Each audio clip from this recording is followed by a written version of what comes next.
So Sarah, with that, we'll turn it over to you. We're looking forward to this session and know that you're going to be performing on Saturday night. Many of us will be attending. And I think it'll be great to hear a little bit more about Mr. Goosen, who isn't really all that well known, but it will be great to hear about him, and we'll be ready to hear you.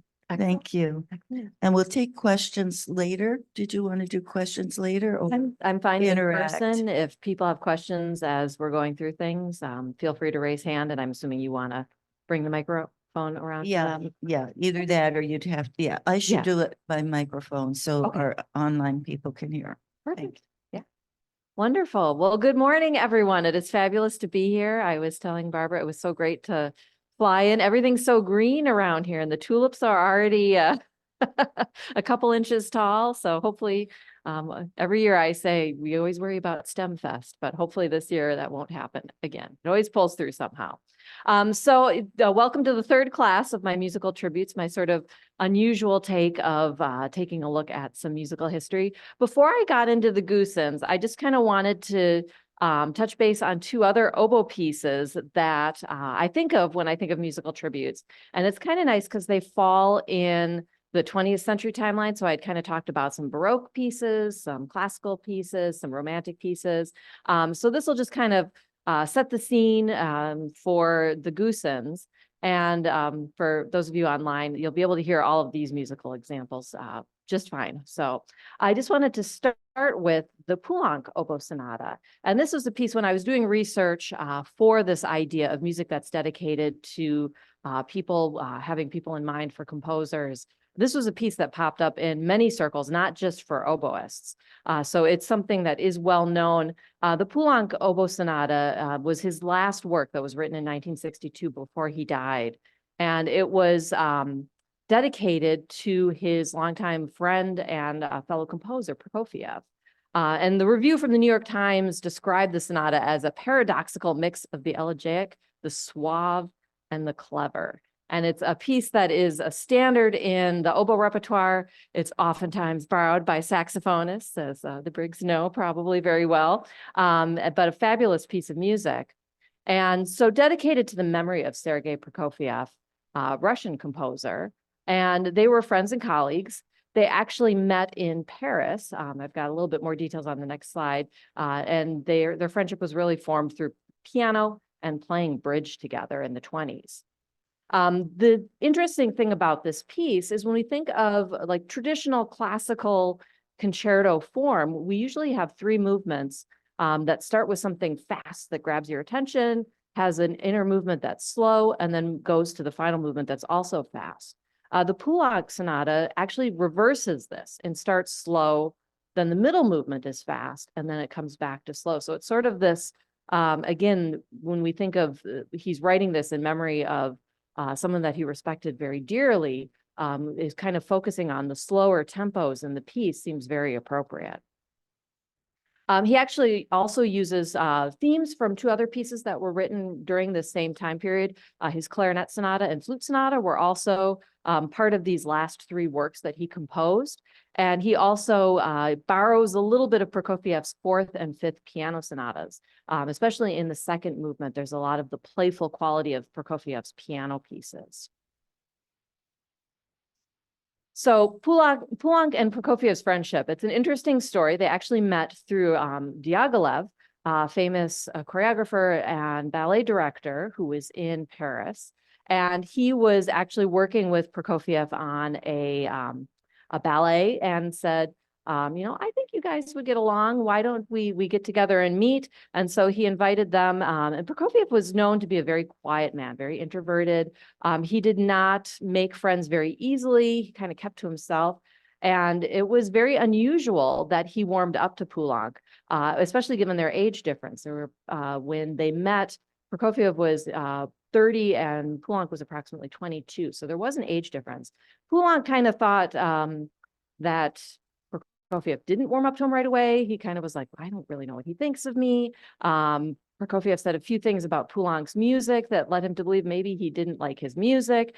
So it took a little while for this friendship to get going, but eventually they would meet almost on a weekly basis to get together and play bridge. And if they got there early, they would play four-hand piano pieces together. Poulenc would also work with Prokofiev on playing his accompaniments to his concertos to sort of help him get ready for performances. And Poulenc greatly admired and respected Prokofiev's piano playing ability. He just thought he was a fabulous pianist. Prokofiev struggled with some insecurities about this. So having this support and this friendship really helped him kind of boost him up for his music and performances as well. So this was something that, as I mentioned, was this combination of music, but then also they would play bridge together. They were bridge partners, and they attended bridge tournaments together. And Prokofiev had to be a little careful because Poulenc was not always very good with money. So he had to kind of keep in mind, he didn't want Poulenc to get in trouble and lose money, but he also sometimes would find tournaments that had bigger prize pots. And that would sometimes help Poulenc through some of these money difficulties that he would sometimes have. So I found that to be a very charming story of this friendship built on bridge and music, bridge and piano. What is also interesting about this friendship is in 1932, Prokofiev left France, and he basically just said "à bientôt" and left, and Poulenc never heard from him again. He tried to reach out to him. He tried to communicate to him. There's some wondering if this was because of Stalin's Soviet Union, because there was so much scrutiny, especially over composers like Prokofiev. And so maybe his correspondences were being monitored, and so he wasn't able to communicate back to Poulenc. Eventually, Prokofiev did reach out. He met when he was on tour, or sorry, Poulenc, two P composers here, getting them confused. Poulenc met a cleaning lady that knew Prokofiev, and he sent a message through her. And the cleaning lady said, "Oh no, Prokofiev always speaks very highly of you and thinks highly of your music." So it sort of put Poulenc's mind at ease that even though he hadn't heard from Prokofiev again, that this friendship was something that was special and meaningful to both of them. So it's interesting that they never really communicated again, but had this great friendship in Paris in the 20s and 30s. So the piece, three movements, as I said, starts with this slow movement, which is called elegy.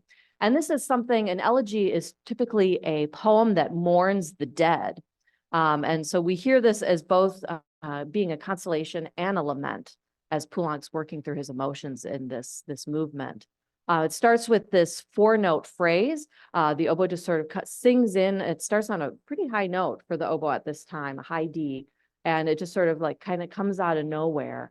And then goes into this sort of undulating rhythm. The piano sort of has these repeating notes. The oboe part is very lyrical as it's moving through this. And I often, when I'm working on this with students, it feels like you can feel the different emotions that Poulenc is working through in this piece. It goes very quickly from one idea to the next before returning to this main lyrical idea, but really encapsulates a lot of different emotions. So as we leave the lyrical theme, we've got, or after this plaintive theme, we have a lyrical theme, and then we have this dotted motif that is the climax of the piece, which is quite loud and almost aggressive sounding. And then we come back to the plaintive and end the piece very quietly in this movement.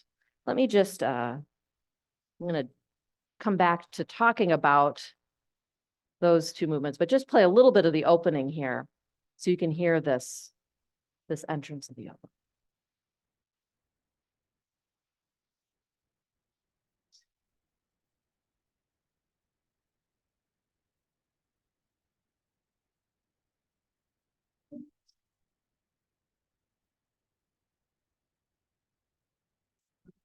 I can turn it up a little.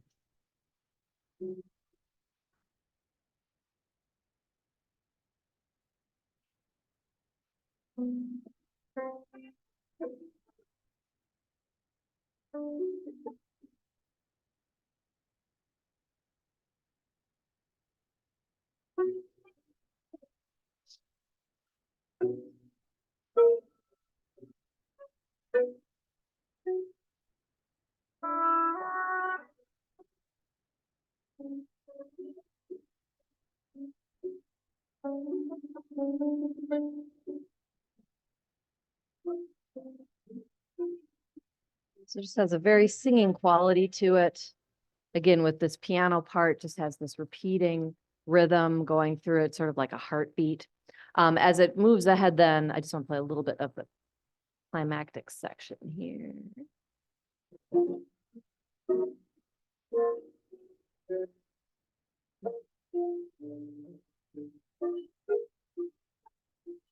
This is leading into it.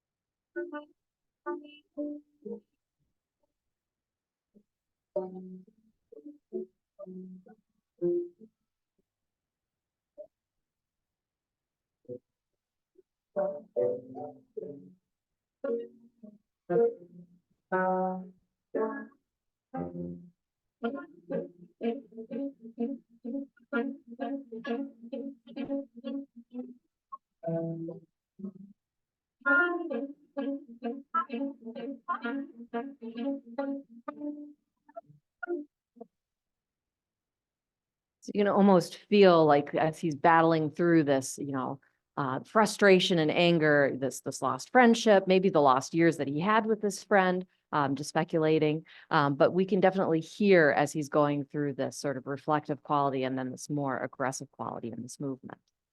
The second movement is a scherzo, which literally means joke, and it is fast, which is very unusual for a second movement, but in 3 parts. So we've got this book-ended idea where the idea from the beginning comes back at the end, and then there's this beautiful melody in the middle. The piano actually steals the show in the B section, which is absolutely wonderful. And the A part borrows a lot of ideas from Prokofiev's typical writing styles, very staccato, lots of strong rhythms and arpeggios, and you can really hear a lot of his sort of playful. I oftentimes think of Prokofiev as having a very joking fashion in his music, a very kind of tongue-in-cheek style. So a little bit of the opening here of the second movement.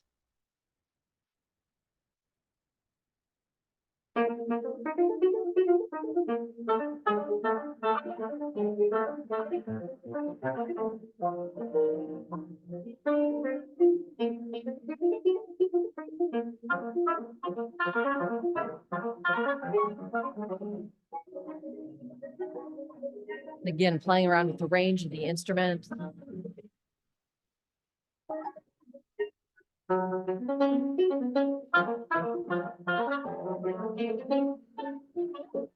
And pianists always love getting this to accompany. They're like, oh my goodness, the second movement is crazy, but it's difficult for oboe too. So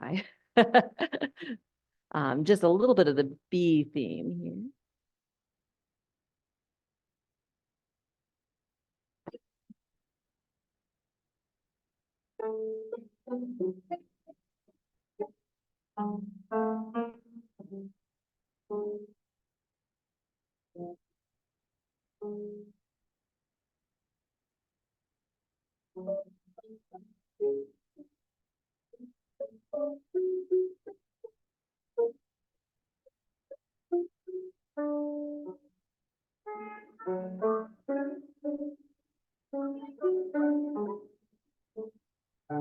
There's something very vocal about this writing. You can almost hear if there were words written to it, that there's a vocal sound back and forth between the oboe and piano.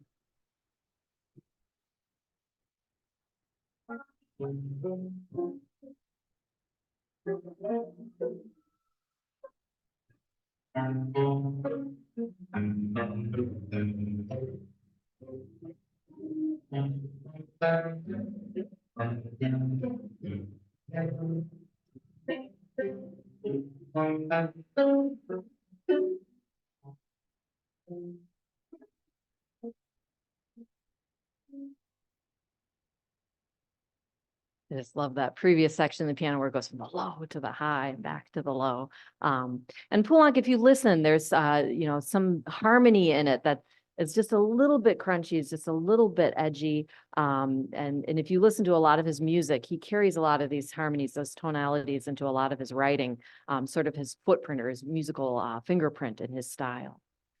So then we would return back to that faster, more playful style at the end of this movement. The third movement is really the one where we feel the strong dedication, where we have the declaration. And in earlier France compositions or circles, composers would often pay tribute to their teachers by writing declarations after their death. And so in many ways, this is a very traditional French dedication tribute that Poulenc is making to Prokofiev in a very similar fashion. We have this very chorale-like theme at the very beginning of this movement, and then the entrance of the oboe marked monotone. Again, it sort of reflects this sort of acceptance of what has happened and how Poulenc is dealing with the death of Prokofiev. I mentioned exploring the extreme ranges of the instrument. You're going to hear even more markedly going from the extreme high range of the oboe to the very lowest note that the oboe can play within a very short span of time of this movement. So just a little bit of the third movement of this sonata.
So that's the lowest note the oboe can play.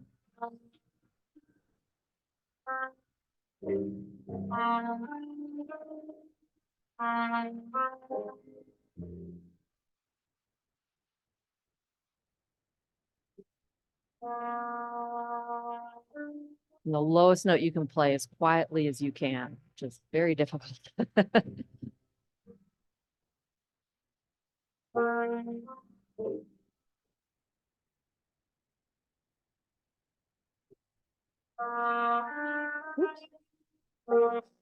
Jumped a little bit there. There's a moment in this movement where it returns back to one of the dotted rhythm melodies from the first movement, and it almost feels like there's a ray of sunshine, like the sun is coming out from behind a cloud.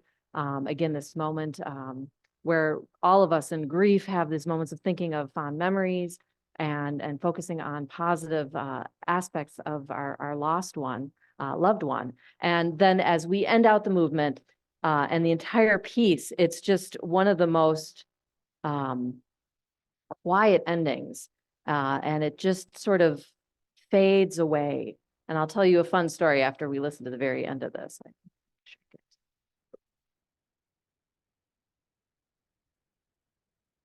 With these harmonies, these gritty harmonies against the piano and the oboe, not quite wanting to come together.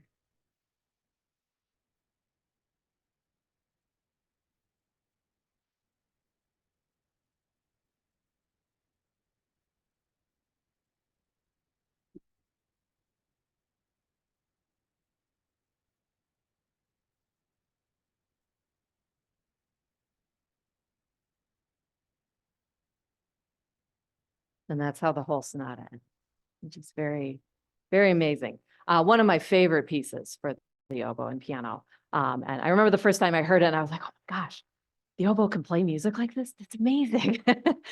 So my interesting story, just a personal anecdote.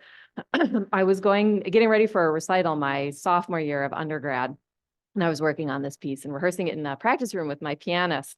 And it was before spring break, and I was feeling a little under the weather. And we got to this last section, and I started to feel a little woozy, and I knew I was going to faint. So I had enough time. I took my reed off my oboe, set it on the piano. I hugged my oboe to my chest, and I went down. And I had this little like 4-foot tall Asian pianist, and she like dragged me out of the practice room. Are you okay, Sarah? Are you okay? Trying to get, fresh air on me or whatnot. Found out I went home for spring break like 2 days later and found out I had mono. And so I thought maybe it was because of the breathing at the end of this that I had passed out, but I was actually sick. So I wasn't able to do the recital. Unfortunately, I had to postpone playing the piece. But so every time I hear this ending, I always think of that. And I always tell my students that story as well. So I thought I'd share that with you as well. Just a fun little anecdote for oboe playing. So, all right. On the other end of the spectrum, another one of my favorite pieces for oboe is the Berio oboe sequenza. And this was another piece that was written with someone in mind. This was for oboists, written for oboist Heinz Hallager, who was a Swiss virtuosic oboist. He was also composer, conductor. You've probably seen his name on CDs, and he's got lots of oboe recordings out there, but also as a conductor and composer as well. So the sequences, these were pieces, there was a series of these that Berio wrote. He was an Italian composer. This one is the 7th of 14. This was written in 1969, and Berio was definitely experimenting with some more avant-garde. He was really kind of turning his back to more traditional instrumental writing or compositional styles. So what we hear in this is going to be something very different than anything we've heard in this presentation so far. And Berio wanted someone who was not only proficient technically, but who had a virtuosity of the intellect as well. And so Hallager was someone he thought of would work great for this, this piece. So there is a lot of use of extended technique in this piece. And this was something that Hallager was known for wanting to experiment with as well. There are lots of recordings of Hallager playing Baroque music, especially his Vivaldi. The Vivaldi concertos that he's recorded are just spectacular. But he was also very interested in more modern compositional styles as well. So he actually wrote the performance notes explaining the technique. And what's interesting as oboists today, Hallager was playing on, I think he was playing on a Marigot oboe. So each oboe, to play these different extended techniques, you have to use different fingering setups or different approaches. So some of it takes a little bit of exploration to figure out what's going to work on your instrument. And again, just another personal anecdote. The first time I performed it, I was on a Larrey oboe. So I already had to make some changes from Hallager's notes. But then the second time I performed it here at Hope, I was on my Joseph oboe. So the fingerings I had used on my Larrey did not work on my Joseph oboe. So I had to kind of relearn the relearning of the piece, but it's fun. It's like learning a different language. When you see the score, you'll understand why. But there are a lot of great effects that Berio uses in this piece. There's a drone that is consistent throughout the entire piece. There's a B natural that is played. When I've done it, I usually have a tuner that sounds just an electronic pitch while I'm playing it. But I've heard great stories of people having the audience hum the note for the entire piece, or some people making a poor clarinet player playing it the whole time. It's a 9-minute piece, imagine one note for 9 minutes. The recording I have sort of orchestrates it, changing it off with different instruments as the intensity changes of the piece. So there's a lot of different approaches that you could use for this drone throughout the entirety of the piece. There are multiphonics, which is creating chords. Actually, I could demonstrate these, couldn't I? Like I said, I would have to relearn the piece to perform it for you, but I can do some of these fun. So again, I apologize if people at home aren't going to be able to hear these, but a multiphonic. So you get more than one pitch at a time. So it's sort of like a chord. You can do double tonguing. I'm not warmed up very well, but it's a very fast tonguing style. Flutter tonguing I'm better at. So you get that sort of, if you were to roll your R during it. There's double trills. All sorts of fun things that are throughout this piece. So Elgar and Berio kind of worked together to figure out what worked on the oboe and make this piece reality. So back over here. What was that? Yeah, question. Oh, What is extended technique? awesome question. So extended technique is anytime you're doing something with the instrument that is new, a new way of playing the instrument. So on the piano, it could be composers during this time, instead of using the keys to play the instrument, they would actually go in and pluck the strings or like rub their hands over the strings. There's a great piece called The Banshee that you should check out. That's just crazy. There's on flute that could be blowing into it to make like a wind tunnel kind of sound, or just clacking the keys. On saxophone, they like pop the reed to make this kind of aggressive like lip smacking sound. So each instrument has different ways of approaching this idea of extended technique. String players can take the bow and turn it upside down and hit the strings with the wood. So it creates this almost like Berlioz used that to create like kind of like a bones rattling effect in his Symphonie Fantastique. So yeah, just new and unusual ways of exploring how the instrument can create musical sounds. Some people argue sometimes, are they musical sounds? But I think they're fabulous. So great question. Later adaptations, Berio himself did sort of rework the accompaniment, that drone, to create a piece called Schumann's 7. Which is a concerto version. And again, my friends, the saxophones, have an official version of this for saxophone as well. So this is the musical score. And I didn't bring it with me because it is, I forget what the measurements are, but I have to put a poster board on my music stand to put, because it's this times 2. So to see everything, let me see if I can zoom in so you can see a little part of it. Here we go.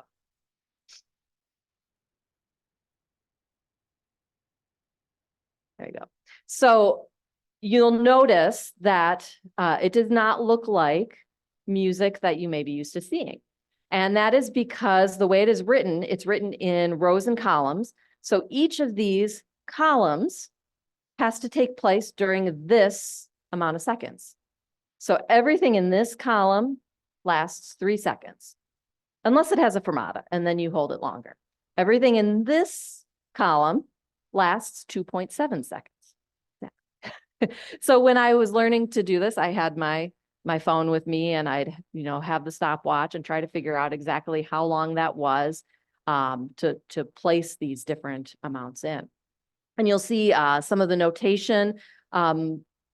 This is all the note B, but there's a little line through it that just means to play it as short as possible. But above it, I've got some circles with numbers, which are hard to see in this because it's reduced down so much. But basically in this piece, there are 5 different fingerings that the performer uses for the note B.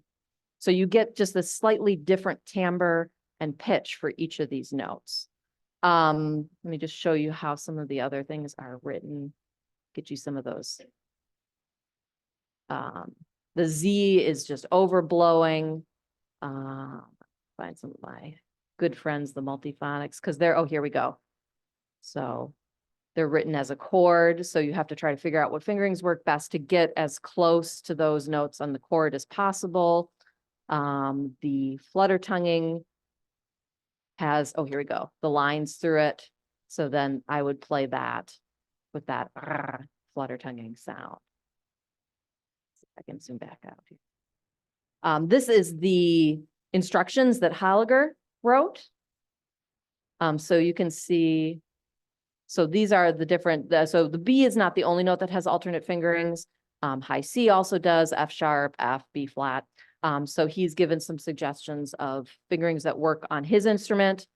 Here are some of the multiphonics that he recommends and some of the other special effects. So a lot of music with these extended techniques from this time period have to have these sort of like user manuals, how to go about playing it, how to explain what the composer is intending. There's a lot of great writing about this piece. So this recording, as I mentioned, has a slightly different, instead of just one note or one instrument on the drone, it travels through a couple different. And I love this recording because it follows along with the score. So just a little bit so you can get a sense. It's 9 minutes long though, so we won't listen to the whole.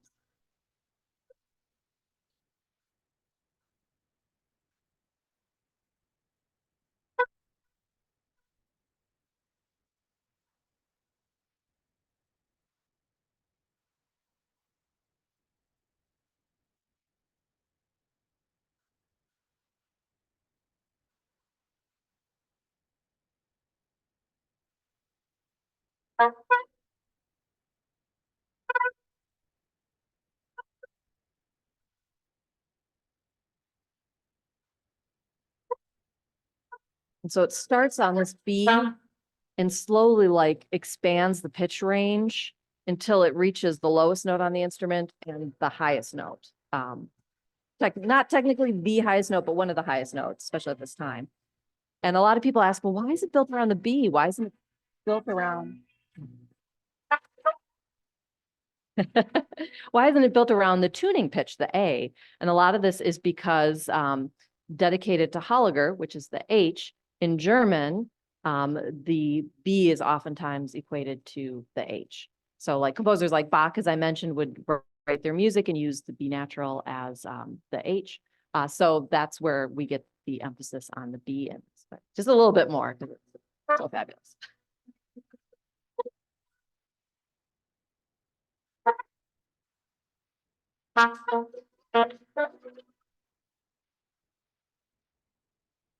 Pitch bends.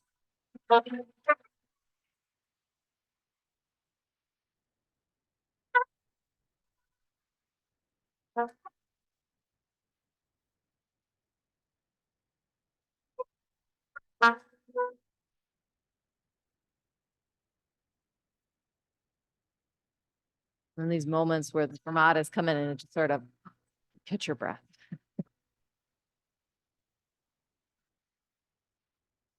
So I want to jump a little bit where it gets here. A little crazy.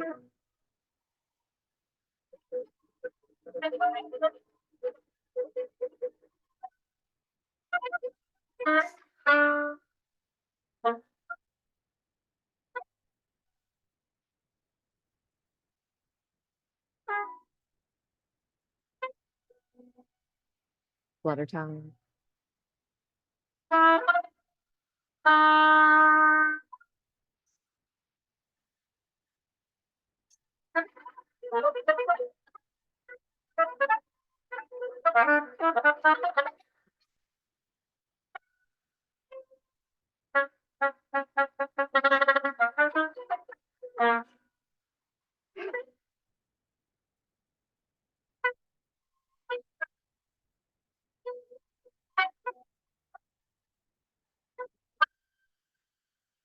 Flutter tongue on high G. Awesome. I was playing this, getting ready yesterday, and my daughter, what is that? Are you making those noises? Like, yes, it's coming from my computer. Like, that makes me a little nervous, Mom. I know, isn't it awesome? So I know it's not for everyone, but it's two of the pieces that are just two of my ultimate favorites in the oboe repertoire, and both with other people in mind. So I just felt like I couldn't leave this conversation without mentioning those two.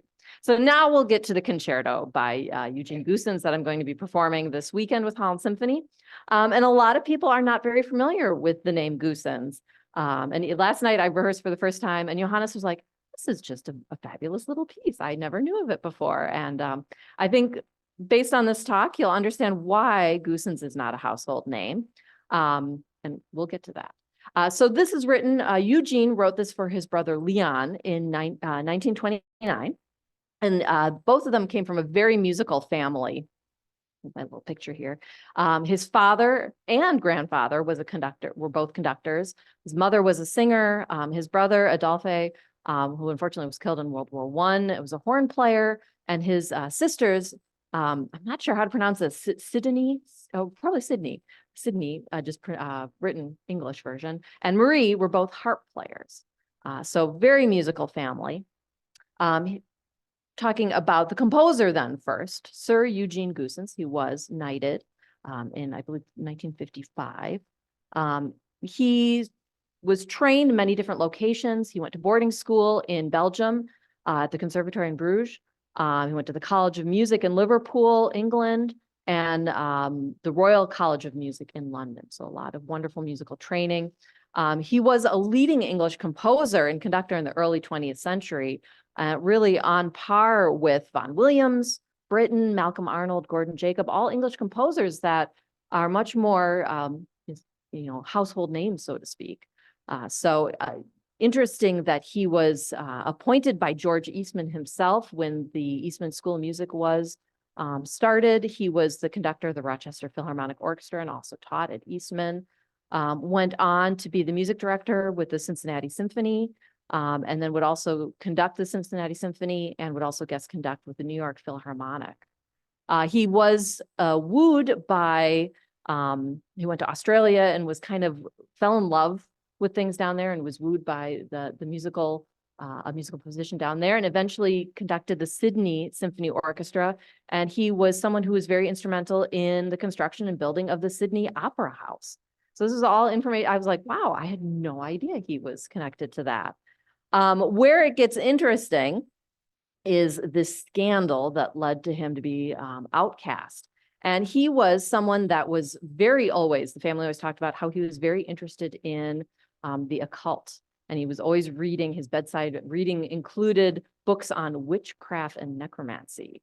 And coming from, I live right next to Salem, Massachusetts now, so I'm like, oh, wow. Very interesting. So you can see maybe where this is going. And in Sydney in the 50s, when he was living there, it was very conservative, almost repressive, almost a Victorian style society. So very much not progressive. And so practitioners or people that really wanted to, explore these ideas had to meet in secret. And Eugene became friends with an artist, Rosaline Norton, who was a practitioner of the occult. And Eugene quickly became friends with her and was leading this double life. So one of respectability, conductor, musician, and also then this other one that was having these secret meetings of the occult, which had pagan rituals, sexual orgies. I mean, you kind of see where this might be going.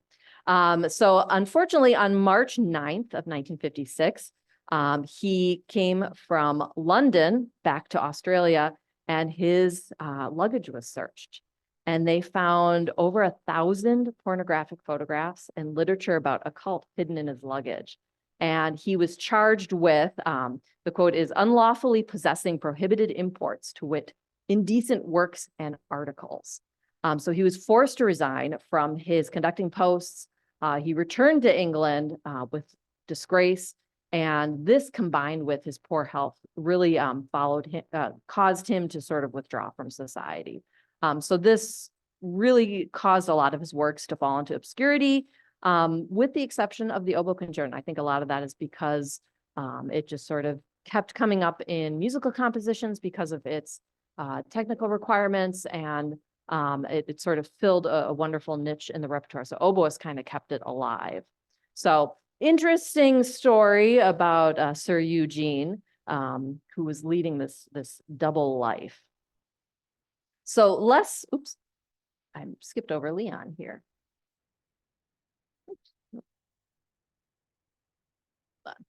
I just have my slide here to come back to for some of the examples I'm going to play. So Leon, the oboist, so Eugene's brother, who the composition, the concerto was written for, was younger. He was the younger brother. He studied at the Liverpool College of Music and the Royal College of Music. And in the early and middle 20th century, he was really considered one of the top oboists in the world. And again, he's less known than some of the other great oboists of this time, like John Mack, Joseph Robinson, Tabito. A lot of other names kind of come to mind, Heinz Holliger, before Goossens. So it's interesting that he did have this wonderful performance knowledge during his life.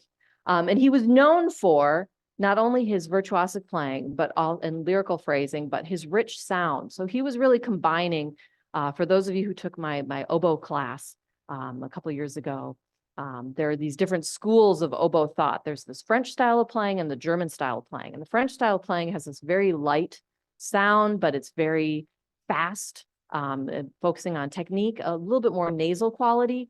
And the German sound is a heavier, more robust sound. And unfortunately, it took the Americans to kind of combine the best of all of these aspects.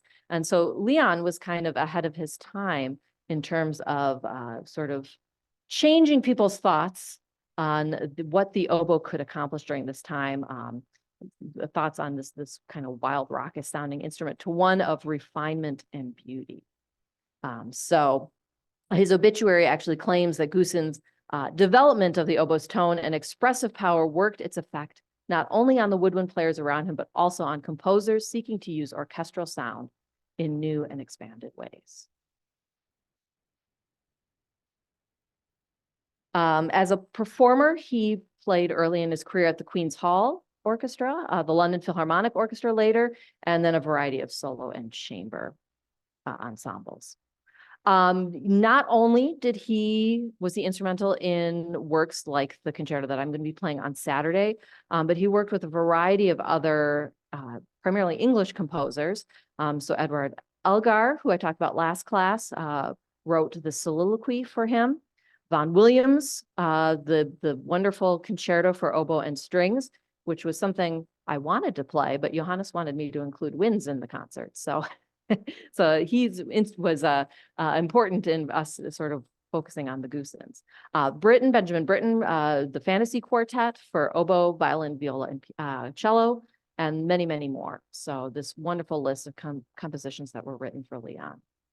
And Leon himself was very frustrated at the lack of solo repertoire for the instrument and the general regard that it was a loud, crude instrument.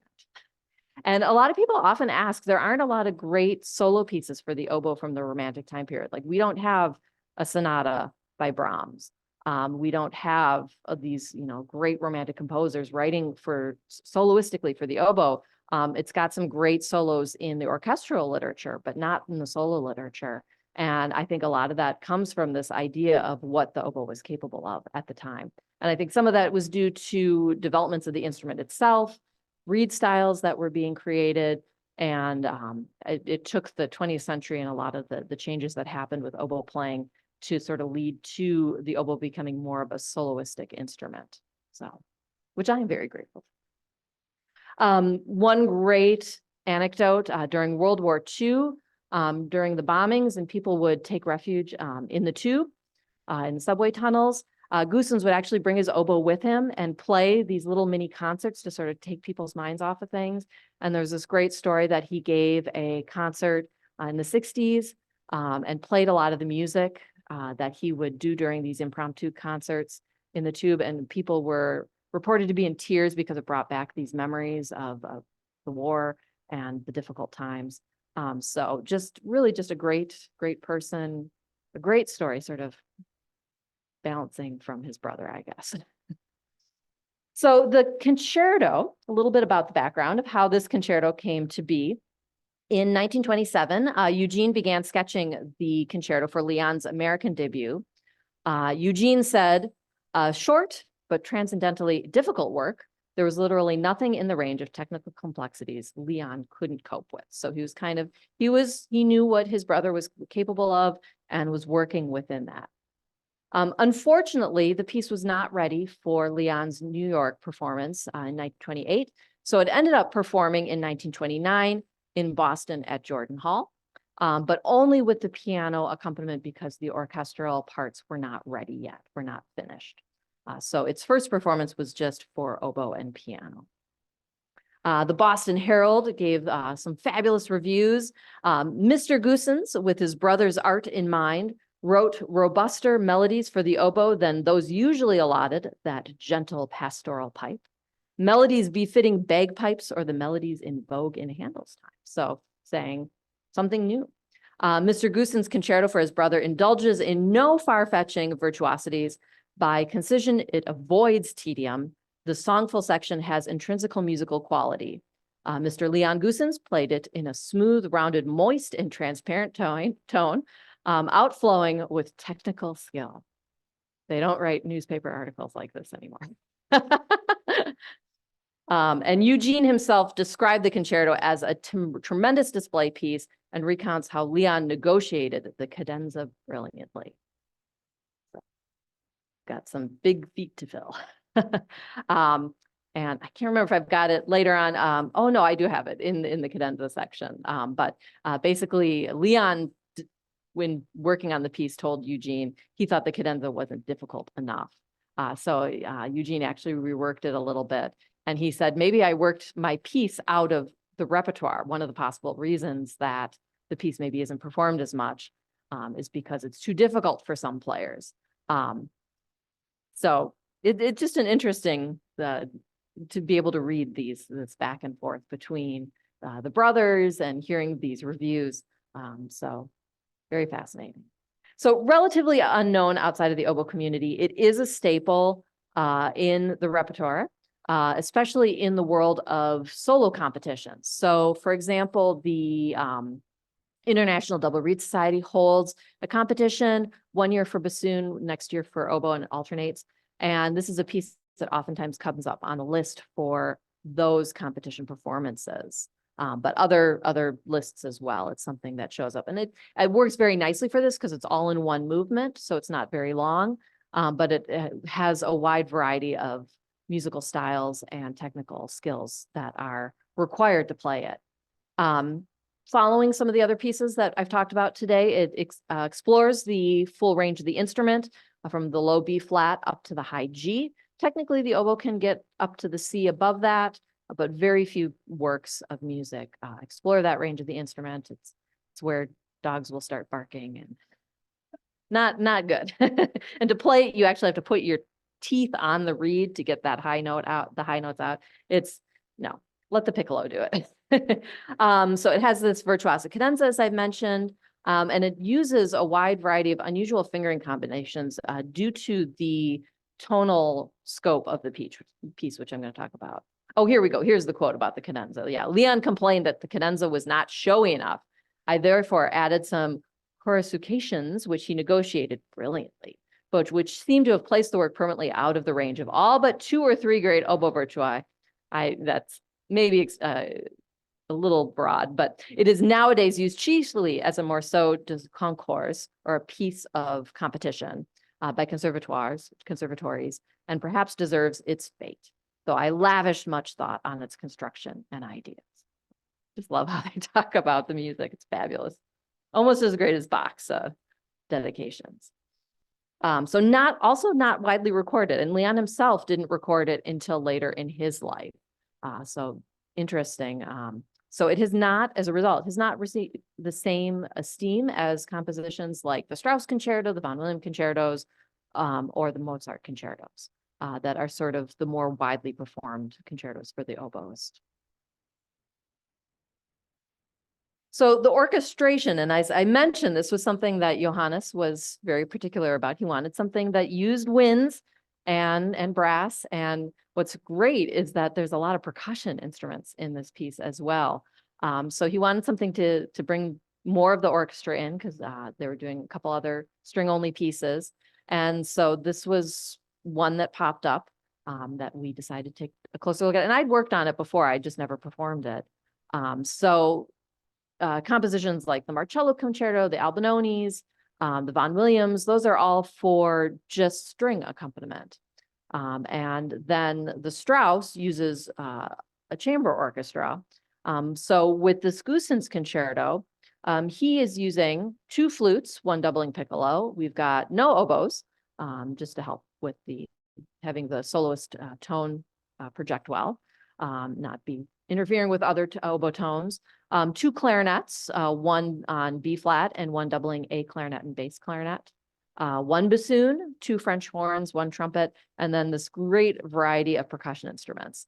Glockenspiel, bass drum, snare drum, cymbals, gong, harp, celeste, and xylophone. And this ability to, using with this instrumental palette, Goossens is able to create a wide variety of tone colors, and the way that he layers the instruments creates something that's very, very unique.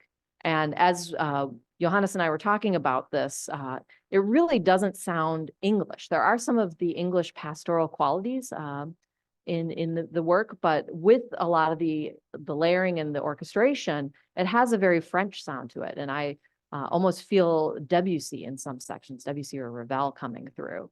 And I think some of that is attributed to the use of percussion instruments. So Leon discusses the unique orchestration of his brother's concerto. Using a full orchestra, the work contains some very delicate writing for percussion.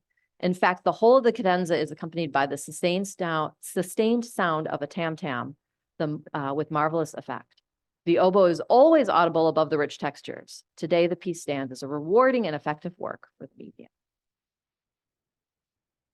So when we talk about the form, I've already mentioned that it's a concerto in one movement. So we don't have separate movements as we may more typically think of with a concerto. Usually we're thinking of something that has 3 movements, a fast movement, slow movement, and another fast movement, similar to what I talked about with the Sonata by Poulenc. But it does, in this one movement form, kind of follows a loose, what we call a rondo form, where we have this main idea that comes back throughout the piece. And he takes it, the reason why it's loose is that the A theme, this A melody, actually finds its way into the B section and the C section as well. So it's really the A melody reigns over the entire piece. For the tonal center, we don't have a specific tonal center or pitch or key. So it's not concerto in C major. He's definitely moving around some more 20th century scales, specifically the whole tone scale. And you'll hear, I've got a couple of examples that I'll play of that, where we hear this use of, instead of having half steps in the scale like we're used to hearing, all of the scale is built off of whole steps. And it lacks a lot of what we'd call perfect cadences. So when we're thinking 5, 1, bum, bum. So it creates this sort of fluid feeling in the music, where one section just sort of flows into the next. As I mentioned, this idea that the first theme that we have, that A theme, is very important. It really is something that we're going to hear motivic development, and that just means he takes that idea and expands on it throughout the piece. And then with the rhythms, again, just sort of exploring some 20th century ideas with rhythm, we have some use of asymmetrical meter, not a whole lot, but basically the main one that he uses is 7/8 time, which is, so you have 1, 2, 1, 2, 1, 2, 3, 1, 2, 1, 2, 1, 2, 3. So you have this moment in the measure where it just sort of kind of floats before going on to the next measure. He also uses, this is something that Stravinsky uses quite a bit, polyrhythm and polymeter. So for example, in a section that's in 6/8, so 1, 2, 3, 4, 5, 6, 1, 2, 3, 4, 5, 6. A lot of times we feel that in 2. So some instruments would be going 1, 2, 3, 4, 5, 6, but others would be going 1, 2, 3, 1 and 2 and 3 and 1 and 2 and 3. And so a feeling of 3 against that feeling of 2. And in some places actually putting 6/8 against 2/4. So you have this, so this idea that we've got this layering of rhythms or meters in the music. Also sections where we have hemiolas, and basically hemiola is where you take the meter that you're in and you make it feel like something else, so that you have this moment of rhythmically feeling unstable in the music. And like I said, Stravinsky used that a lot. Brahms was very well known for using hemiolas in music as well. So playing around with the tonality, the structure, the rhythms that we'll hear in this, and the orchestration as well. So just want to take you through the different sections. I'll play you a couple parts, and you can feel free, then we'll leave some time for some questions. So the A theme here, as we're starting out, it begins, and I've just got the piano accompaniment part here. I don't have the full score just for purposes of having it fit on the slides. But this is actually the flutes and the flute, piccolo, clarinet, and the pitched percussion instruments, the xylophone and the celeste, start with this bum, bum, bum, bum, bum, bum, bum, bum. And that idea, that bim, bum, bum, bum, translates into the oboe idea. And this is one of those moments. I'll play the oboe part, but I do want to go back. And this is where our friends at home, I should have put my recording a little earlier, or a little later.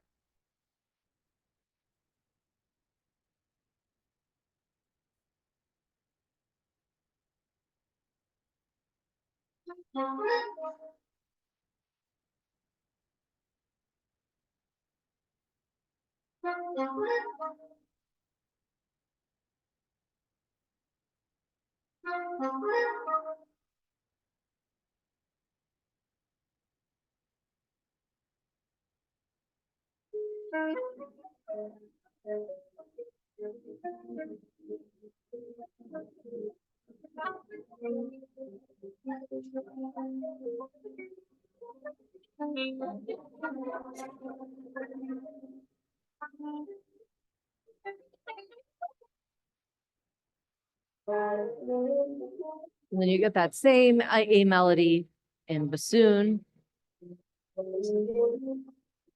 I just wanted you to hear the use of the full orchestra, the percussion instruments that are, he's exploring the orchestration on. Jump ahead. Thank you.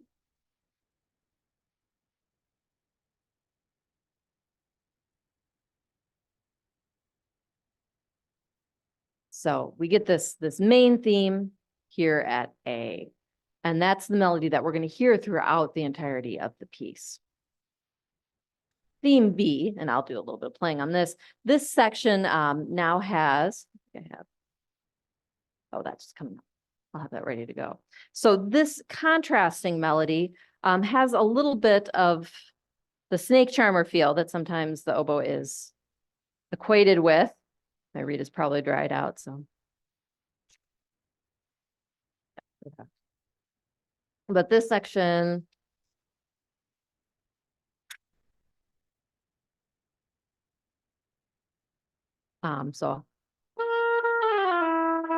so we have other ideas of the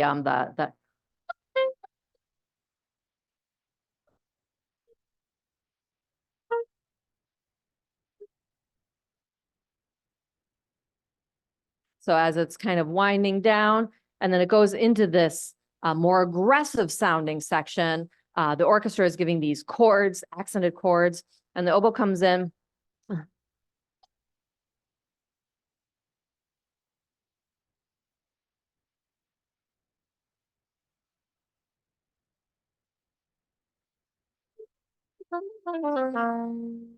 So there's again some of that unusual tonality,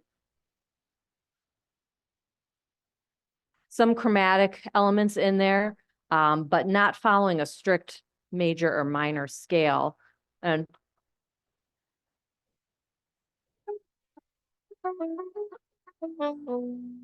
coming up, that's an example of one of those whole tone scales where we're going a whole step between each of the pitches within that. So it's very, as I mentioned, kind of has this exotic feeling to it, a lot of accented notes to it. But then that A melody sneaks back in, and we have this in the also showing the 7/8, some of this asymmetrical rhythm. So the oboe leads into this high note.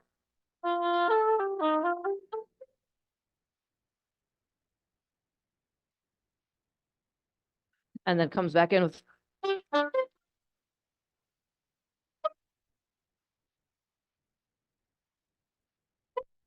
but that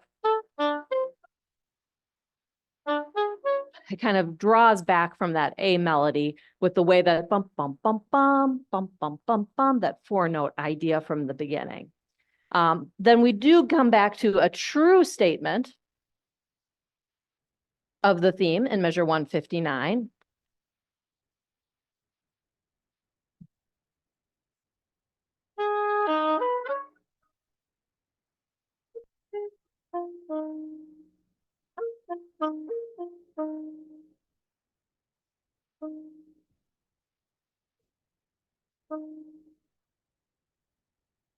So not very long statement. And then it switches gears to really the slowest section in the whole piece. So the majority of the piece stays pretty consistently in one tempo based on this A melody. But the C theme that comes up, and the oboe does not get to start it. It starts in the orchestra, specifically in the cello. I can play a little bit of that. Actually, maybe I can play. I can get my page number.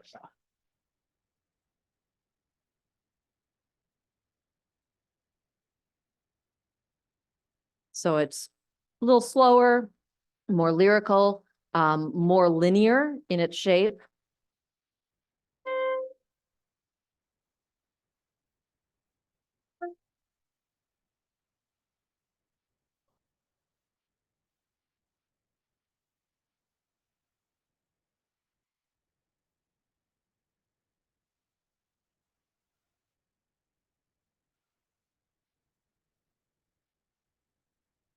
So obviously in the wrong pitch or on the wrong octave, that'll be in the lower, the cello. And later the bassoon will get to play that same melody.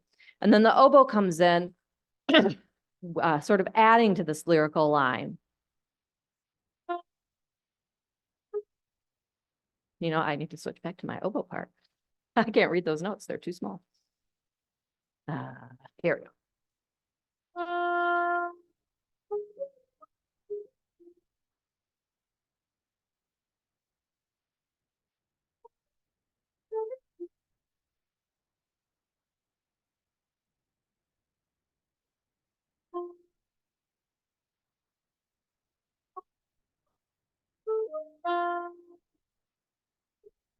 And a little bit hint of the A theme.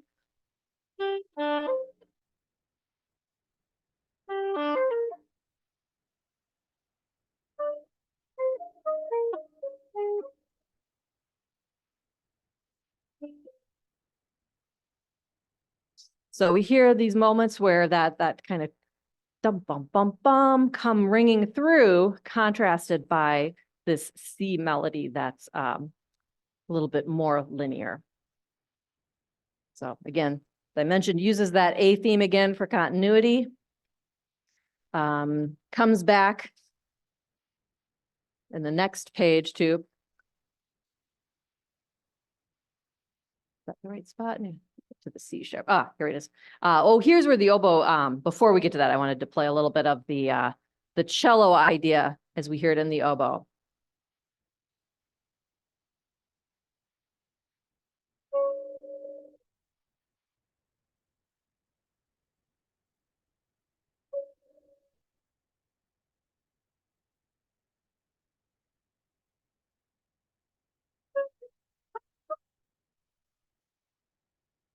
And then it leads into then the A idea. So you can hear that blunk, blunk, blunk, blunk from the percussion at the beginning.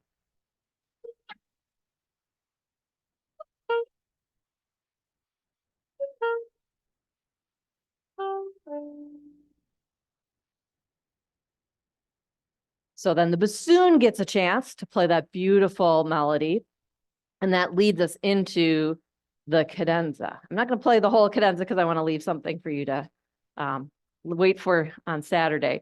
But what's interesting about the cadenza is that it is scored to have percussion instruments rumbling underneath it the whole time. So, and that's why I thought it was kind of appropriate to have the Poulenc that played around with expectations of form. The Goossens also does that. The barrio has this drone that's underneath the piece, and the Gusens also does that with percussion underneath this cadenza. Within the cadenza, we do have references to all three of the themes we've heard so far. It starts with the B theme.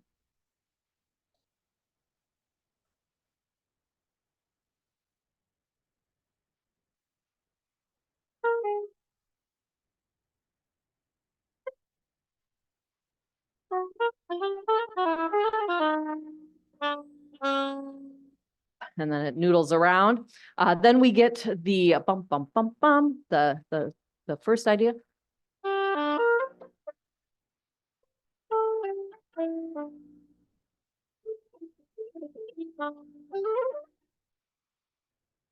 And it plays around with that, shifting it to another starting note. We get it again on the next page at the lento.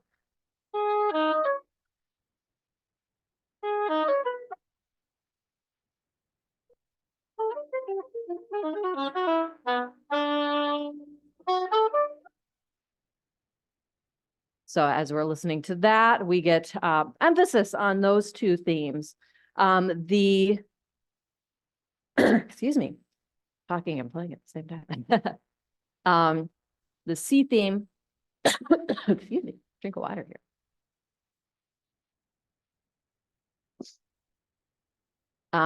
We get a little bit, where to go? Where's my C theme?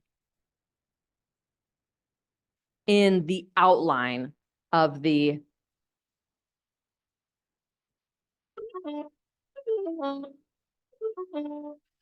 runs at the end there. And then as I was talking a lot about playing around with range of the instrument, we do get this great chromatic run all the way up, going up to our high G.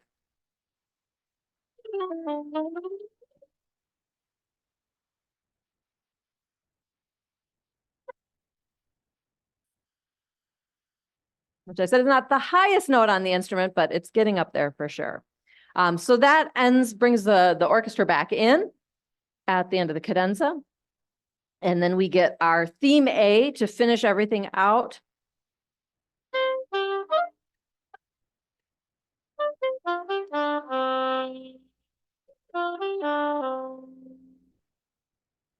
But in this instance, he interrupts the A idea with a little bit of the B idea.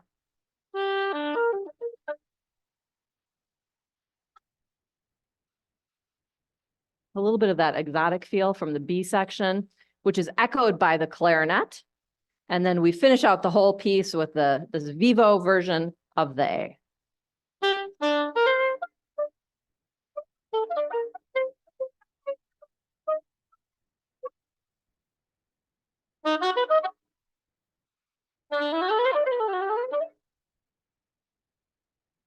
So throwing in some of those technical ideas in there.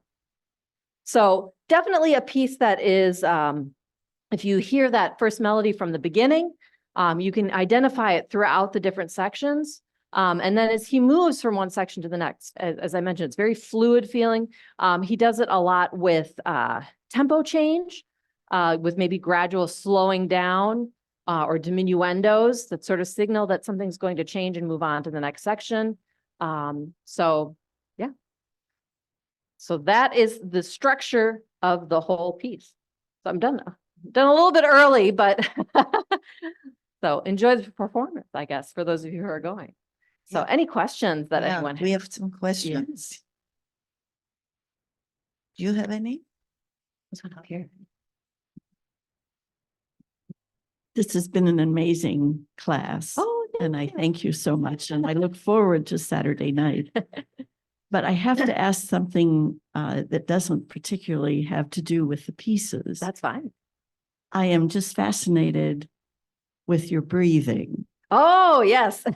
And Oboe breathing. I know that, in fact, I kept this number in my mind. Starting at measure 159, it seems to me that you go on for like 35 measures Oh, without breathing. How So do love you that. do that?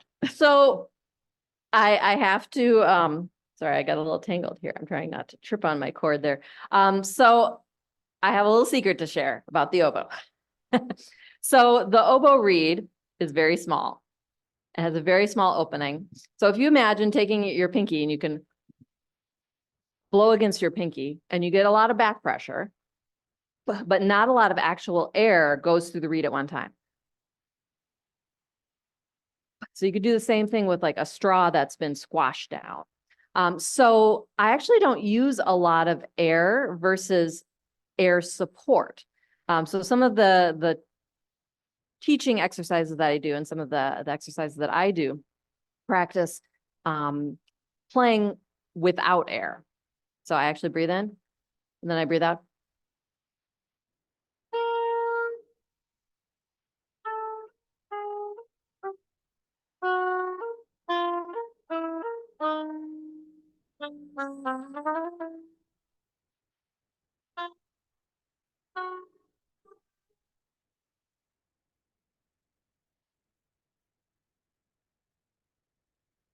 And you saw at the very end there, I had breathed out before I started to play. I still had to breathe out at the end because I didn't use all my air.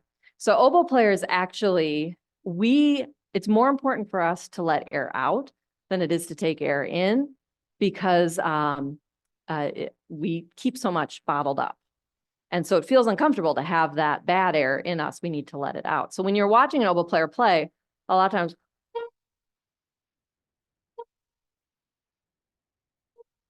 they have to breathe out before they breathe in again.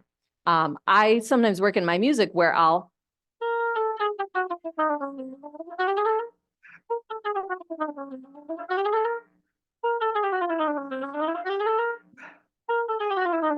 alternate between breathing out and breathing in.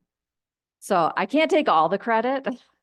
I try to turn around and play the flute, and I can play it for about 4 seconds because I'm not used to using the air. So like wind players that use a lot of air, like flute, tuba, they have to have a really big capacity when they breathe in. For me, I actually only breathe up in about 3/4 of the way because it's more important just to have that muscle support and to not get that feeling of the bad air being trapped in. So that's a great question for oboe players.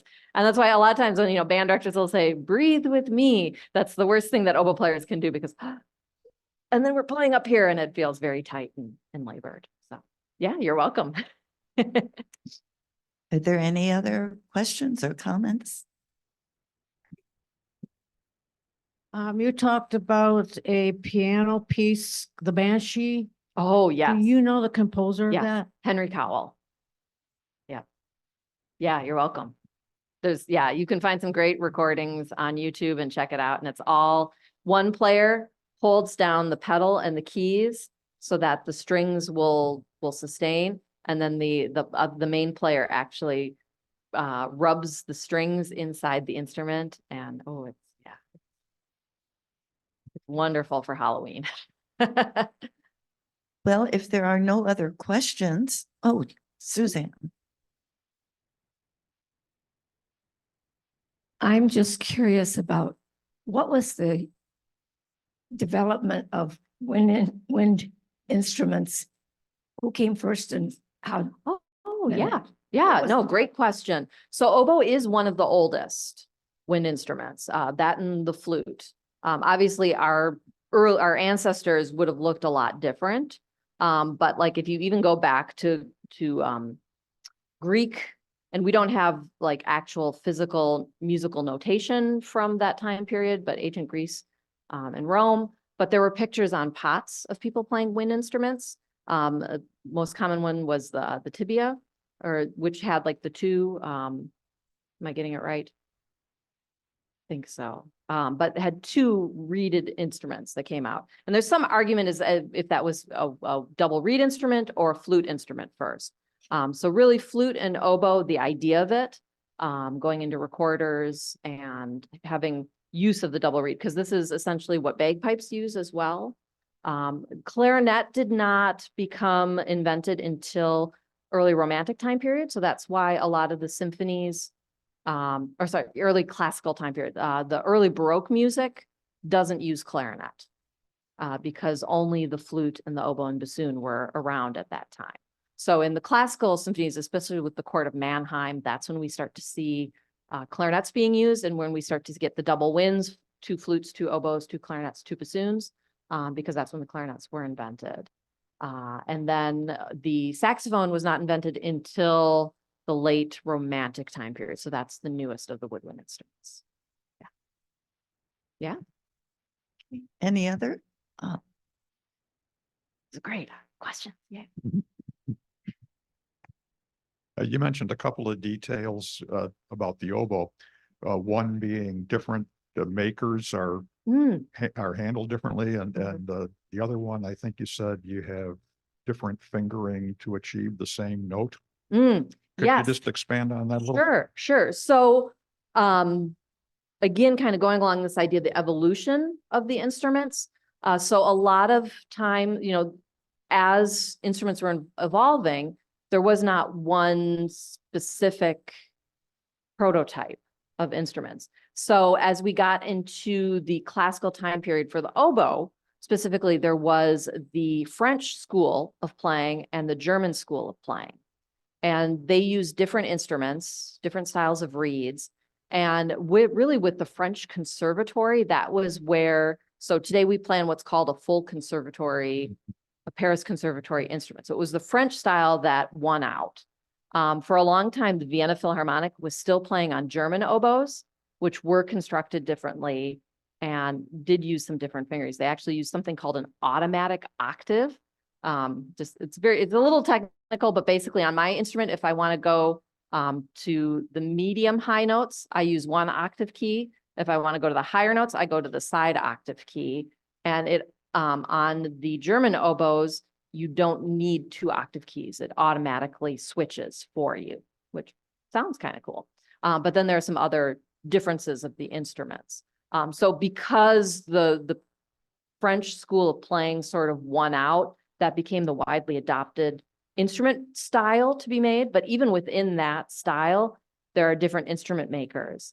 For the longest time period, Loret, which still is made in France, was sort of the Rolls Royce of oboes, and everyone played on them. Nowadays, people are playing on lots of different styles of instruments. I'm on a Japanese instrument that I really like, a Joseph oboe, but there are lots of different styles and makers. So for the extended techniques, that's where, because you're not doing things that the instrument was designed to do, different combinations of fingerings will result in those extended techniques. So if I had 3 different oboes by 3 different makers in front of me, if I tried some of those extended techniques, I would get different results on each oboe. The main scale, the chromatic scale, would be the same on all 3 of them. But primarily those extended techniques would be different. Very interesting. Yeah. There are no other questions online either. Okay. Well, I'm sure that we all wish you a wonderful concerto Thank you. program. Many of us will be there to cheer you on, and I think we'll enjoy it more because we've learned so much about it. Thank you so much, Sarah, Well, thank you. and best of everything. Thank you so much. Thank It's been wonderful to be here in person today too. So thank you so much.